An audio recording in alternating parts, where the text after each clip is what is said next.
Good morning class, welcome back to lecture session. हम लोग start करेंगे हमारा topic bio fertiliser. Bio fertiliser में हम लोग देखेंगे nitrogen fixer, phosphate soluble bacteria, mycorrhiza and VAM। इसके बारे में हम लोग डिस्कस करेंगे। बायो फर्टिलाइज़र हमारे पेपर सेकेंड की यूनिट 5 का टॉपिक है। सो हम इसके बारे में डिस्कस करते हैं। सबसे पहले हम इंट्रोडक्शन देखेंगे कि बायो फर्टिलाइज़र क्या होते हैं। बायो फर्टिलाइज़र, इसके नाम से क्या क्लियर हो रहा है, बायो दैट मीन्स जैव, है ना, बायोलॉजिकली, और फर्टिलाइज़र जैसे जो फर्टिलिटी को बढ़ाते हैं, जो सॉइल की फर्टिलिटी को बढ़ाते हैं, उनमें हम यूज़ करते हैं बायो फर्टिलाइज़र। बायो फर्टिलाइज़र ऐसे सब्सटेंस होते हैं जो लिविंग माइक्रो ऑर्गेनिज्म, जिनमें क्या होता है, माइक्रो ऑर्गेनिज्म प्रेजेंट होते हैं और जिन्हें हम प्लांट की सरफेस पर या प्लांट्स की सीड पर, जो सीड्स होते हैं उन पर या फिर सॉइल पर अप्लाई करते हैं। जैसे जनरली राइजोस्फीयर जो होता है, राइजोस्फीयर जो होते हैं वहाँ पे ये क्या ग्रोथ करते हैं राइजोस्फीयर, और ये जो प्लांट में है न्यूट्रिएंट की अवेलेबिलिटी को पूरे करते हैं। मतलब वहाँ पे जो न्यूट्रिएंट है, जो प्लांट्स को ग्रो करने के लिए जो न्यूट्रिएंट चाहिए, उनको एक मैनेज करते हैं और एक स्पेसिफिक अमाउंट में वहाँ पे न्यूट्रिएंट्स की अवेलेबिलिटी को पूरा करते हैं।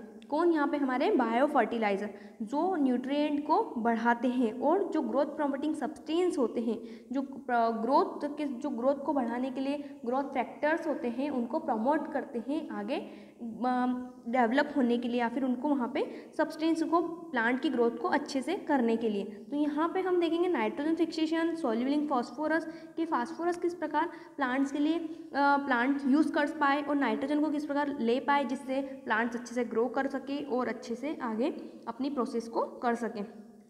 सो फर्स्टली हमने क्या देखा, बायो फर्टिलाइजर नेचुरल फर्टिलाइजर होते हैं, है ना, जिसमें क्या होता है, जिसमें इंक्लूड क्या क्या होता है, inoculants of bacteria, algae and fungus are separately और कॉम्बिनेशन। इनको सेपरेटली भी यूज़ किया जा सकता है, कॉम्बिनेशन दैट मीन्स सिम्बायोटिकली भी यूज़ किया जा सकता है। जो क्या करते हैं, नाइट्रोजन को फिक्स करते हैं और प्लांट्स के जो बेनिफिट के लिए आवश्यक होती हैं। And they build up the soil microflora, जो सॉइल में माइक्रोफ्लोरा प्रेजेंट होते हैं, इन जो सॉइल है उसकी हेल्थ को इम्प्रूव करने के लिए ये हेल्पफुल होते हैं हमारे बायो फर्टिलाइज़र। बायो फर्टिलाइज़र्स में ऑर्गेनिक फर्टिलाइज़र इंक्लूड होते हैं, जैसे मैन्योर, जो मैन्योर होता है उसका यूज़ किया जाता है बायो फर्टिलाइज़र के रूप में भी। And bio fertilisers recommend for improving soil fertility in organic farming, जो ऑर्गेनिक बोल सकते हैं, ऑर्गेनिक फार्मिंग जो करते हैं, ऑर्गेनिक खेती होती है, वहाँ पे जनरली सॉइल की फर्टिलिटी को बढ़ाने के लिए बायो फर्टिलाइज़र का यूज़ किया जाता है। जो बायो फर्टिलाइज़र होते हैं अलग अलग टाइप के होते हैं, जैसा हम लोगों ने बात की, बैक्टीरिया, एल्गी, फंगस, ये 3 टाइप के मैन होते हैं, जैसे क्या, बैक्टीरिया, एल्गी एंड फंगस। तो बैक्टीरिया के बारे में हम लोग देखिए तो बैक्टीरिया में क्या होता है, बैक्टीरिया 2 टाइप से होते हैं, जैसे सिम्बायोटिक नाइट्रोजन फिक्सेशन और फ्री लिविंग नाइट्रोजन फिक्सर्स। हम लोगों को समझना है नाइट्रोजन फिक्सर्स कौन कौन से नाइट्रोजन फिक्सर्स हैं। तो यहाँ पे हम बैक्टीरिया और एल्गी के नाइट्रोजन फिक्सर्स के बारे में डिस्कस करेंगे, और फॉस्फेट सोल्यूबलिंग बैक्टीरिया, जो फॉस्फेट को सोल्यूबलाइज फॉर्म में करते हैं बैक्टीरिया, उनके बारे में हम लोग डिस्कस करेंगे। सो सिम्बायोटिक नाइट्रोजन फिक्सर्स में क्या हो जाएगा, हमारे राइजोबियम एंड एजोस्पाइरिलियम की स्पीशीज क्या करती है, सिम्बायोटिकली नाइट्रोजन को फिक्स करती है। सिम्बायोटिकली दैट मीन्स वो एसोसिएशन के साथ नाइट्रोजन को फिक्स कर रही है यहाँ पे। And free living nitrogen fixers, जो फ्री फॉर्म में नाइट्रोजन को फिक्स कर रहे हैं, वो क्या कहलाते हैं। उनके एग्जाम्पल के बारे में हम लोग डिस्कस करें तो azotobacter and klebsiella. And algae bio fertiliser, जैसे blue green algae and association with azolla, जो एजोला होते हैं उनके साथ एसोसिएशन होकर ब्लू ग्रीन एल्गी नाइट्रोजन को फिक्स करती है। एनाबिना, नोस्टोक एंड ऑसिलेटेरियम, ये सब एग्जाम्पल हैं एल्गी के। एंड फॉस्फेट सोल्यूबलाइजिंग बैक्टीरिया की हमें बात करें तो स्यूडोमोनास एंड बैसिलस मेगाटेरियम, ये क्या है, phosphate solubilising bacteria. Fungal bio fertiliser में VAM के बारे में हम लोग आगे डिस्कस करेंगे। ये माइकोराइजा का एक पार्ट होते हैं एंड हमको इन तीनों के बारे में ही डिस्कस करना है। फर्स्ट हम बात करें bacterial bio fertiliser. Bacterial bio fertiliser क्या होते हैं, they live cell of bacteria use as a bio fertiliser. जो बैक्टीरिया की सेल्स होती है, जो बैक्टीरियल लाइव बैक्टीरिया सेल्स होती है, उनका यूज़ किया जाता है एज अ बायो फर्टिलाइज़र। क्यों? जो माइक्रोब्स होते हैं इनमें क्या होता है, एक जीन होता है, यूनिक जीन होता है जिसका नाम होता है निफ जीन, जो क्या करते हैं, नाइट्रोजन को फिक्स करने के लिए कैपेबल होते हैं, मतलब उनमें ऐसी क्षमता होती है जो नाइट्रोजन को फिक्स कर सके। कौन से जीन होते हैं इनमें? निफ जीन प्रेजेंट होते हैं, और ये 2 टाइप से नाइट्रोजन को फिक्स करते हैं, एज ए समबायोटिकली या फिर नॉन समबायोटिक। समबायोटिक में क्या होते हैं? बैक्टीरिया जो क्या करते हैं, एसोसिएटेड होते हैं विथ क्रॉप प्लांट, जो प्लांट है उसके साथ एसोसिएशन होकर क्या करते हैं, नोड्यूल का फॉर्मेशन करते हैं। कहाँ पे? जो प्लांट्स की रूट्स होती है, रूट होती है मतलब जड़ें, जो प्लांट्स की रूट होती है वहाँ पे नोड्यूल का फॉर्मेशन करते हैं और वहाँ पे नाइट्रोजन को फिक्स करते हैं। फ्री लिविंग बैक्टीरिया के बारे में हम लोग बात करें तो they do not form association, वो कोई एसोसिएशन नहीं बनाते हैं और फ्रीली फॉर्म में एटमॉस्फेरिक नाइट्रोजन को वहाँ पर फिक्स करते हैं। एंड फर्स्टली हम पढ़ेंगे समबायोटिक नाइट्रोजन फिक्सेशन।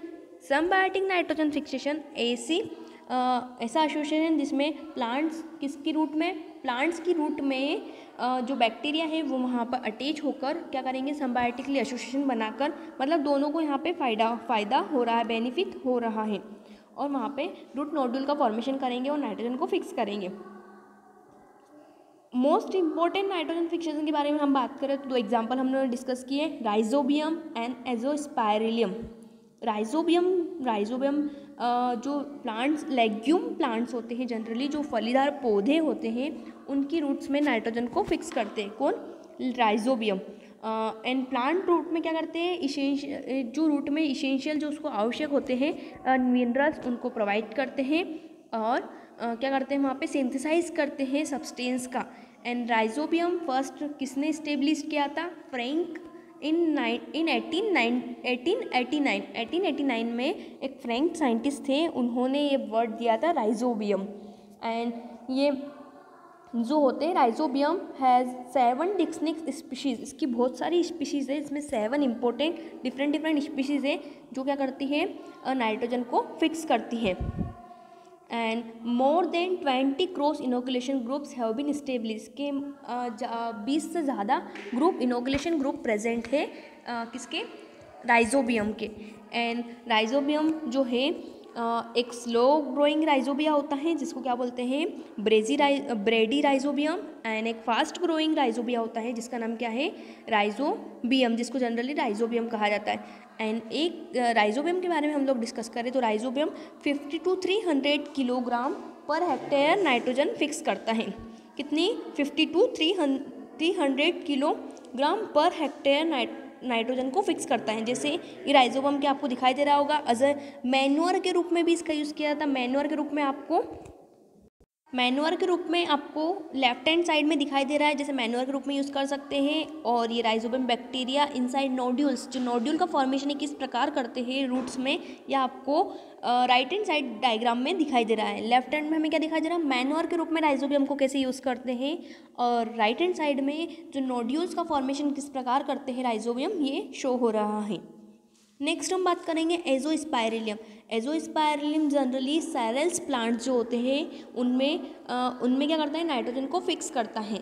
इन क्या करते हैं, ये root cells other surrounding of roots, ये रूट्स की सराउंडिंग में प्रेजेंट होते हैं। जो रूट्स हैं उनके चारों तरफ क्या होते हैं, ये जो एजोस्पाइरिलियम है बैक्टीरिया, ये प्रेजेंट होते हैं। एंड ये समबायोटिकली रिलेशनशिप बनाते हैं किसके साथ, सैरल्स प्लांट के साथ। जो राइजोबियम हमने बात की वो किसके साथ बना रहे हैं, लेग्यूम प्लांट्स के साथ। और जो हमने एजोस्पाइरिलियम के बारे में बात करी है किसके साथ बना रहे हैं, ये सैरल्स प्लांट के साथ क्या बना रहे हैं, समबायोटिकली रिलेशन बना रहे हैं। एंड एजोस्पाइरिलियम जो होते हैं ये क्या करते हैं, ये नाइट्रोजन को फिक्स करते हैं। ये कितनी नाइट्रोजन की रेंज को फिक्स कर 20 to 40 किलोग्राम पर hectare in rhizosphere in non leguminous plant such as cereals, millets and oilseeds and cotton ETC, है ना। और क्या हो गया, इनकी जो क्वांटिटी होती है नाइट्रोजन फर्टिलाइज़र की, ये 20 to 50% बढ़ा देते हैं। कौन, एजोस्पाइरिलियम होते हैं, कमर्शियली भी इनका यूज़ किया जाता है as a bio fertiliser. Mainly जो समबायोटिकली नाइट्रोजन फिक्सेशन कर रहे हैं इनमें 2 टाइप्स हमने डिस्कस किए, क्या, एजोस्पाइरिलियम और राइजोबियम। ये दोनों जनरली कमर्शियली रूप से भी इनका यूज़ किया जाता है as a bio fertiliser. And next हम बात करेंगे फ्री लिविंग बैक्टीरिया, जो क्या होते हैं फ्री फॉर्म में नाइट्रोजन को फिक्स करते हैं, कोई सिम्बायोटिक रिलेशनशिप नहीं बनाते हैं प्लांट के साथ, जनरली ऐसे ही सॉइल में प्रेजेंट होते हैं और नाइट्रोजन को फिक्स करते हैं। इसके कॉमनली एग्जाम्पल क्या हैं? Azotobacter and klebsiella, they will not associated with plant. Azotobacter is a biofertilizer जो क्या करते हैं नाइट्रोजन को फिक्स करते हैं और कहाँ पे? सॉइल में। एजिटोबैक्टर क्या होते हैं? एक heterotrophic free living nitrogen fixing bacteria है और ये कैसे प्रेजेंट होते हैं? एल्कलाइन और न्यूट्रल सॉइल्स में प्रेजेंट होते हैं जनरली, जहाँ पे एल्कलाइन कंडीशन हो और न्यूट्रल कंडीशन होती है वहाँ पे ये प्रेजेंट होते हैं। एंड ये जो होते हैं जनरली इंडिया में एरेबल सॉइल्स ऑफ इंडिया, जो एरेबल सॉइल्स होती हैं उसमें प्रेजेंट होते हैं। And apart from ability to atmospheric nitrogen fix in soil, ये तो जनरली हमने बात की है। और क्या करते हैं ये, जो इसका मेन काम है, जो ग्रोथ प्रमोटिंग सब्सटेंस होते हैं जैसे ऑक्सीन्स एंड गिब्रेलिन्स, ये दोनों जो विटामिन्स है ये दोनों जो एंजाइम्स हैं इन दोनों को, और जो विटामिन्स होते हैं इनको भी फिक्स करते हैं। जो ग्रोथ प्रमोटिंग सब्सटेंस होते हैं उनको जनरली प्लांट्स की रूट में या फिर सॉइल्स में क्या करते हैं, इनको फिक्स करते हैं, मतलब नाइट्रोजन को फिक्स करते हैं और साथ में ग्रोथ प्रमोटिंग सब्सटेंस को भी वहाँ पे फिक्स करते हैं, वहाँ पे प्रमोटिंग सब्सटेंस को बनाते हैं। एंड मैनी स्टेन्स, बहुत सारी स्टेन्स होती हैं इनकी, जैसे जो क्या करती है फंगिसाइडल प्रॉपर्टीज़ के रूप में वर्क करती है। फंगिसाइडल प्रॉपर्टीज़ मतलब जो फंगस को मतलब इनके अगर जो फंगस बन वहाँ पे कोई लग रही है किसी प्लांट्स में, तो उन फंगस को क्या करने के लिए, कंट्रोल करने के लिए इनका यूज़ के लिए भी इनका यूज़ किया जाता है। जैसे किस रूप में वर्क कर रही है? फंगिसाइडल के रूप में वर्क करती हैं। एंड एजिटोबैक्टर जनरली जैसे maize, cotton, sugar cane, pearl and some other plantation crops में इनका यूज़ किया था। इनके अगेंस्ट अच्छे से ये रिस्पॉन्स करती है, उनकी फर्टिलिटी, सॉइल की फर्टिलिटी को बढ़ाती है, जिससे ये प्लांट अच्छे से ग्रो कर पाते हैं। एंड जर्मिनेशन, जो सीड जर्मिनेशन होता है एंड प्लांट ग्रोथ होता है, उसको भी इम्प्रूव करती हैं। एंड और इसके बारे में हम लोग डिस्कस करें तो Azotobacter heaviest breathing organism and require large amount of organic carbon for its growth. जो एजिटोबैक्टर होते हैं इनको ग्रोथ करने के लिए लार्ज अमाउंट में ऑर्गेनिक कार्बन की आवश्यकता होती है। नेक्स्ट हम बात करेंगे वेसिकुलर एस्बेस्क्युलर माइकोराइजा। माइकोराइजा क्या होते हैं जनरली? माइकोराइजा जैसे सिम्बायोटिकली एसोसिएशन बोल सकते हैं हम फंगस एंड प्लांट रूट के बीच में। जैसे राइजोबियम क्या करता है? सिम्बायोटिकली एसोसिएशन बनाता है। वो क्या होता है? एक बैक्टीरिया और एक प्लांट के बीच में एसोसिएशन होता है। इसी टाइप से एक फंगस और एक प्लांट के बीच में एसोसिएशन क्या कहलाता है? हमारा माइकोराइजा। जैसे लाइकेन आपने देखा था फंगस और एल्गी के बीच में होता है, इसी टाइप से माइकोराइजा किसके बीच में एसोसिएशन है? फंगस और प्लांट के बीच में एक एसोसिएशन होता है, जिसे हम क्या कहते हैं? माइकोराइजा। माइकोराइजा जो होते हैं ये टू टाइप से अपना एसोसिएशन बनाते हैं, जैसे ectomycorrhiza and endomycorrhiza. Ecto that means जो प्लांट्स की रूट्स के बाहर एसोसिएशन बनाते हैं, प्लांट्स के सरफेस पे एसोसिएशन बनाते हैं, वो क्या कहलाते हैं? एक्टोमाइकोराइजा। और जो इंडोमाइकोराइजा होते हैं वो क्या करते हैं? प्लांट्स की रूट्स या प्लांट्स की जो सेल है उसको क्या करेंगे? पिनेट्रेट करेंगे और उसमें एसोसिएशन बनाते हैं, वो क्या कहलाते हैं? एंडोमाइकोराइजा। इसी टाइप से जो एंडोमाइकोराइजा है उसकी बहुत डिफरेंट टाइप स्पीशीज़ होती हैं, डिफरेंट मतलब क्लासीफाई किया गया उसको। उसी में एक हमारा टाइप है VAM, जिसे क्या कहते हैं हम? वेस्क्युलर एर्बेस्क्युलर माइकोराइजा। और जो माइकोराइजा टर्म है ये फंगस रूट है और इसको सबसे पहले किसने बताया था? फ्रैंक ने 1885 में। एक म्यूचुअलिस्टिक रिलेशनशिप होता है किसके बीच में? फंगस और प्लांट्स रूट के बीच में, जिसमें फंगस क्या करती हैं? प्लांट्स के रूट में प्लांट्स में जो न्यूट्रिएंट्स होते हैं उनको प्रोवाइड करती हैं, और जो प्लांट्स है वो उसको रहने के लिए एक शेल्टर प्रोवाइड करता है। एंड VM जनरली किस में हेल्प करता है? न्यूट्रिएंट को ट्रांसफ़र करने, जैसे फॉस्फोरस, जिंक एंड सल्फर, इनको प्लांट्स में सप्लाई करने में हेल्प करता है। Mycorrhiza is a symbiotic association. ये 7 टाइप्स के डिफरेंट एसोसिएशन होता है ना, और एक इम्पोर्टेंट रोल प्ले करता है प्लांट ग्रोथ को बढ़ाने के लिए। एंड क्या होता है इसमें? एंड जनरली 80% जो होता है 80% प्लांट में जनरली VAM टाइप का एसोसिएशन पाया जाता है। और जनरली इसमें क्या होता है, ये सॉइल की फर्टिलिटी को बढ़ाते हैं और जो प्लांट्स हैं उनको अच्छे से ग्रो करने के लिए न्यूट्रिएंट प्रोवाइड करते हैं। एंड ये क्या करते हैं, रेसिस्टेंट भी प्रोवाइड करते हैं, जो सॉइल बॉर्न पैथोजेंस हैं, नेमेटोड्स होते हैं, उनके अगेंस्ट सॉइल को उनमें रेसिस्टेंट प्रोवाइड करते हैं। एंड मैकेनिज्म ऑफ एक्शन के बारे में हम लोग देखें तो इसमें क्या हो रहा है, वीएम एंडोमाइकोराइजा का टाइप है। तो ये क्या करेगा, जो प्लांट की रूट है वहाँ पे क्या करेगा, पिनेट्रेट करेगा, मतलब उनमें होल करेगा एंड स्प्रेड हो जाएगा उसकी रूट्स के अंदर, उसके अंदर स्प्रेड होकर क्या करेगा, वहाँ पे अपनी वर्क को परफॉर्म करेगा। एंड इसका इसका स्ट्रक्चर कैसा होता है, वेसिक्यूल्स टाइप का स्ट्रक्चर होता है, इसलिए इसे वेसिक्यूल्स कहते हैं। विच स्टोर फॉस्फोरस एंड फॉस्फोलिपिड, और जो वहाँ पे क्या करता है, फॉस्फोरस और फॉस्फोलिपिड को स्टोर करता है प्लांट्स के रूट्स में। एंड स्ट्रक्चर का arbuscular help in bringing the distinct nutrient to vesicles and root. ये क्या होते हैं जनरली, VAM, इनका नाम क्या है, जनरली फुल फॉर्म क्या देखा हमने, एल्वेस्क्यूलर माइकोराइजा। ये क्या करते हैं, वेसिकुलर जो प्लांट होते हैं उनमें ही जनरली क्या करते हैं न, फॉस्फोरस के जो कंपाउंड है फॉस्फोरस को फॉस्फोलिपिड्स इस फॉर्म में स्टोर करते हैं। एंड इसके यूजेस के बारे में हम लोग देखें तो enhance the feeding areas to plant root and hyphae spread around the roots. ये क्या करते हैं, प्लांट्स में फीडिंग एरियाज है, जो प्लांट्स में अंदर जिस टाइप से रूट्स है जिससे क्या कर रही है, प्लांट्स न्यूट्रिएंट को ले रही है, तो वो एरियाज़ को बढ़ाते हैं और इसकी जो हाइफी है उसको पूरे रूट्स में फैला देते हैं। एंड न्यूट्रिएंट और क्या करते हैं, स्टोर न्यूट्रिएंट जैसे फॉस्फोरस को स्टोर करके रखने में हेल्पफुल होते हैं। एंड जो टॉक्सिक केमिकल्स होते हैं उनको प्लांट से दूर करते हैं और प्लांट्स को रेसिस्टेंट प्रोवाइड करते हैं, एक प्रोटेक्शन प्रोवाइड करते हैं प्लांट को अगेंस्ट नेमेटोड्स एंड जो पैथोजेंस होते हैं उनके अगेंस्ट। एंड ग्रोथ रेट, जो प्लांट का ग्रोथ रेट होता है उसको बढ़ाते हैं।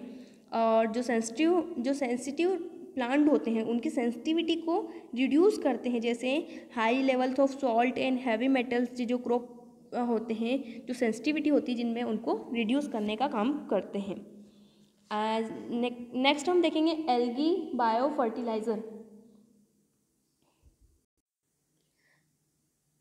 एल्गी बायो फर्टिलाइज़र, एल्गी का आज बायो फर्टिलाइज़र के रूप में यूज़ किया जाता है, तो उसमें हम एग्जांपल देखें तो एल्गी क्या करते हैं, generally free living nitrogen fixer होते हैं जैसे साइनोबैक्टीरिया। एंड कॉमनली इनको क्या कहा जाता है, कॉमनली इसका एग्जांपल है ब्लू ग्रीन एल्गी।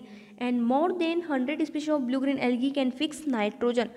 100 से ज़्यादा स्पीशीज़ जो ब्लू ग्रीन एल्गी की है वो क्या करती है, नाइट्रोजन को फिक्स करती हैं। एंड नाइट्रोजन फिक्सेशन इनके एक कैपेसिटी होती है, जो एल्गी के अंदर स्पेशलिस्ट एक सेल होती है जिसको हम बोलते हैं हीट्रोसिस्ट, जिसके अंदर क्या करते हैं, ये नाइट्रोजन को फिक्स करते हैं। एंड जनरली कॉमनली हम बात करें तो राइस की फील्ड होती है, जो चावल के खेत होते हैं, वहाँ पे ब्लू ग्रीन एल्गी ज़्यादा से ज़्यादा नाइट्रोजन को फिक्स करती हैं। एंड इसके अगेंस्ट जो एजिटोबैक्टर होते हैं वो जो azotobacter and blue green algae are not inhibited by the presence of chemical fertiliser. जो एजिटोबैक्टर और ब्लू ग्रीन एल्गी होते हैं, ये जो केमिकल फर्टिलाइज़र होते हैं इनकी प्रेजेंट में अच्छे से वर्क नहीं कर पाते हैं। And no chemical fertiliser it added algae increase 10 to 14% increase of crop yield. अगर वहाँ पे केमिकल फर्टिलाइज़र प्रेजेंट नहीं होंगे तो एल्गी 10 से 14% जो क्रॉप की यील्ड है, जितनी क्रॉप जनरली जितना प्रोडक्शन हो रहा है उससे 10 to 14% प्रोडक्शन ज़्यादा कर सकती है। ये जनरली इजी वे में प्रोड्यूस करते हैं नाइट्रोजन को। एंड मास प्रोडक्शन में भी इनका मेन रोल होता है एल्गी का। एंड इनके लिए कोई अलग से प्रोसेस करने की हमको ज़रूरत नहीं होती है। Generally normally cheap and low जो मटेरियल उसमें भी ये क्या कर सकती है, प्रोडक्शन कर सकती हैं। और जनरली जैसे हमें 10 kg हमको नाइट्रोजन फिक्स करवानी है तो जनरली 30 to 40 रुपीज़ तक की एल्गी आ जाती है। मार्केट में भी हमको एज अ मैन्योर के रूप में भी इनका सब्सटेंस मिलता है। और beneficially crop generally vegetables, cotton and sugar cane, इनमें क्या करती है, एल्गी नाइट्रोजन को फिक्स करती है। And some algae bio fertiliser जैसे anabaena, nostoc and oscillatoria, ये क्या एल्गी के एग्जाम्पल हैं जो क्या करती है, नाइट्रोजन को फिक्स करती है। एज अ बायो फर्टिलाइजर के रूप में इनका यूज़ किया जाता है। Azolla as a bio fertiliser. Azolla एक टीनी फ्रेश वाटर फर्न है जो कॉमनली कहाँ प्रेजेंट होता है, पॉन्ड्स में, डीच एंड राइस फील्ड में प्रेजेंट होता है। And it has been use for the इसका यूज़ किस में किया जाता है, बायो फर्टिलाइज़र के रूप में। जनरली जो चावल के खेतों में इसमें जनरली इनका यूज़ किया जाता है। एंड जैसे इंडिया, थाईलैंड वगैरह इन एरिया में इसका यूज़ किया जाता है। एंड नाइट्रोजन फिक्सर का सिम्बायोटिकली रिलेशनशिप होता है between the fern and blue green algae. इसे क्या बोलते हैं, एनाबीना एजोलियाई, जो क्या करते हैं, सिम्बायोटिकली एसोसिएशन बना के और नाइट्रोजन को फिक्स कर रहे हैं, है ना। एंड ये क्या करते हैं, डिकम्पोज करते हैं potassium, phosphorus, zinc and ferrous, किसमें, क्रॉप्स में, वहाँ पे डिकम्पोज करते हैं किसका, potassium, phosphorus and zinc and iron, इनका डिकम्पोज करते हैं प्लांट्स की रूट में। और जो एजोला होते हैं ये बायोमास को डबल कर देते हैं। जनरली 5 to 7 डेज में ही ये क्या करते हैं, बायोमास को डबल कर देते हैं। और ये 42 kg पर ईयर नाइट्रोजन को हेक्टेयर में फिक्स करते हैं, मतलब 40 to 80 किलोग्राम पर हेक्टेयर, मतलब हर एक हेक्टेयर में 40 to 80 किलोग्राम नाइट्रोजन को ये फिक्स करते हैं। एंड ये गुड मैन्योर के रूप में वर्क करते हैं। एंड ये क्रॉप की यील्ड को बढ़ाते हैं 15 to 20% ये क्रॉप की यील्ड को बढ़ाने में अपनी कैपेसिटी रखते हैं। और जो हाइब्रिड्स होती है एजोला वो और अच्छे से ग्रो करती हैं और tolerant to heat and cold, ये हीट और को टॉलरेट कर सकते हैं। एंड 4 to 5% मोर नाइट्रोजन को फिक्स कर सकते हैं। इसी टाइप से बायो फर्टिलाइज़र के हम एप्लीकेशंस देखें, हमने अभी क्या देखा कि जो phosphorus solubilising microbes and nitrogen fixer microbes कौन कौन से हैं, एंड VAM के बारे में हम लोगों ने डिस्कस करी। इसी टाइप से हम एप्लीकेशन के बारे में देखें तो इसके एप्लीकेशन क्या हो गए, सीड ट्रीटमेंट में इनका यूज़ कर सकते हैं, रूट में डिपिंग कर सकते हैं इनको, और सॉइल की एप्लीकेशन, सॉइल की फर्टिलिटी को बढ़ाने में इनका यूज़ किया जाता है। सीड ट्रीटमेंट में इनका एक कॉमन मेथड है जिसमें क्या करता है, इनको सीड में इनोकुलेट कर देते हैं। इसमें सीड को ट्रीट किया जाता है बायो फर्टिलाइज़र। सीड ट्रीटमेंट किसके साथ किया जा सकता है, हम राइजोबियम, एसिटोबैक्टर, एजोस्पाइरिलियम के साथ हम क्या कर सकते हैं, सीड ट्रीटमेंट कर सकते हैं। एंड सीड ट्रीटमेंट में हम 2 या 2 से अधिक माइक्रोब्स को एक साथ ले सकते हैं और उनको वहाँ पे इनोकुलेट कर सकते हैं, जिसका कोई साइड इफ़ेक्ट नहीं होता है। एंड ये अच्छे से प्लांट्स की प्लांट्स की रूट है वहाँ पे, जैसे जब सीड हम डाल रहे हैं, जनरली सीड को सॉइल में डाल रहे हैं उसी टाइम हम इसको ट्रीट कर सकते हैं, जिससे सॉइल की फर्टिलिटी भी बढ़े और जो सीड है उनमें ग्रोथ प्रमोटिंग एजेंट के रूप में न्यूट्रिएंट सप्लाई करे ये, और अच्छे से वहाँ पे सीड क्या हो पाए, अच्छे से जर्मिनेट हो पाए। एंड इसी टाइप से नेक्स्ट है हमारा रूट डिपिंग। रूट डिपिंग में क्या होगा, जनरली इसमें एजोस्पिरिलम और वेजिटेबल प्लांट्स में जनरली इनका यूज़ किया जाता है, और वेजिटेबल प्लांट में इनको रूट डिपिंग के साथ इसमें एजोस्पिरिलम का यूज़ किया जाता है। इसमें क्या होता है, एजोस्पिरिलम को 5 to 10 लीटर वाटर के साथ मिक्स करके जो प्लांट है उस पर उसका क्या जाता है, बोल सकते हैं शावरिंग के फॉर्म में वहाँ पे स्प्रे किया जाता है। इन प्रिकॉशन के बारे में हम लोग डिस्कस करें तो प्रिकॉशन क्या हो जाएगी, बायो फर्टिलाइज को हमको स्टोर करके रखना है तो हम कैसे स्टोर करना पड़ेगा, उसको कूल एंड ड्राई प्लेस पे इसको अच्छे से क्या करना पड़ेगा, स्टोर करके रखना पड़ेगा। एंड कॉम्बिनेशन यूज़ राइट, इसको अगर हम कॉम्बिनेशन बना रहे हैं कि 2 या 2 से अधिक बायो फर्टिलाइजर एक साथ हम यूज़ कर रहे हैं तो हमें उसे अच्छे से कॉम्बिनेशन देखना पड़ेगा कि हाँ इनमें कोई इनका साइड इफ़ेक्ट ना हो और अच्छे से हम इसको यूज़ कर सकते हैं। और जो बायो फर्टिलाइज़र है इनको केमिकल्स के साथ मिक्स नहीं करना चाहिए, जैसे केमिकल फर्टिलाइज़र्स है उनको और बायो फर्टिलाइज़र दोनों को एक साथ हमें यूज़ नहीं करना चाहिए। एंड एडवांटेज में क्या होगा, एक रिन्यूएबल सोर्स के रूप में यूज़ किया जाता है इनका, एंड सॉइल की हेल्थ को बढ़ाने में हेल्पफुल होते हैं ये, एंड एज ए सप्लीमेंट के रूप में हेल्प कर सकते हैं केमिकल फर्टिलाइज़र में।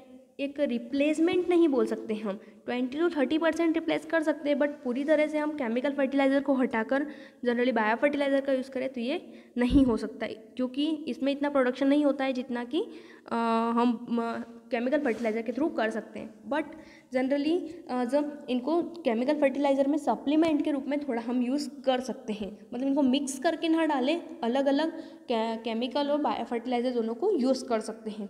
एंड ये सॉइल की यील्ड्स को बढ़ाते हैं, ग्रेन्स की यील्ड को बढ़ाते हैं 10 to 40%, एंड डिकम्पोज करते हैं carbon and nitrogen ratio of soil. जो प्लांट में कार्बन और नाइट्रोजन का रेशो होता है उसको अच्छे से बना के रखते हैं। एंड सॉइल के टेक्सचर और structure and water holding capacity जो होती है उसको इम्प्रूव करने में हेल्पफुल होते हैं बहुत।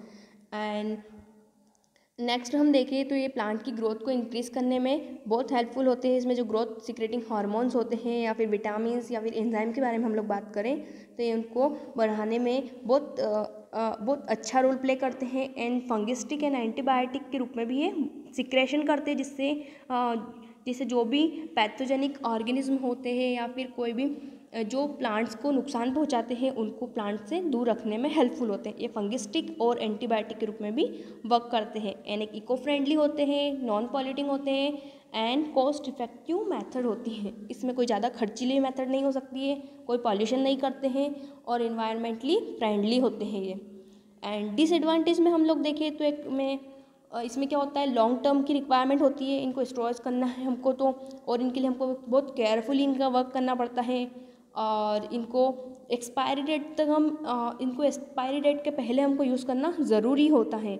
मतलब एक्सपायरी डेट के बाद हम इनको यूज़ नहीं कर सकते क्योंकि वहाँ पर उसकी एक्सपायरी डेट आ चुकी है। और bio fertiliser loss their effectiveness of soil if too hot और इफ़ टू ड्राई। मतलब ज़्यादा ड्राई भी नहीं होना चाहिए और ज़्यादा ये एक बोल सकते हैं हॉट भी नहीं होना चाहिए, जिससे क्या होता है बायो फर्टिलाइज़र लॉस कर देते हैं अपनी इफ़ेक्टिवनेस को। आप लोगों को समझ में आएगा बायो फर्टिलाइज़र क्या है। हमने बैक्टीरियल, नाइट्रोजन फिक्सर्स और phosphorus soluble bacteria, mycorrhiza and VM के बारे में डिस्कस किया। एंड इस टॉपिक से रिलेटेड आपको कोई भी डाउट होता है तो आप पूछ सकते हैं। Thank you.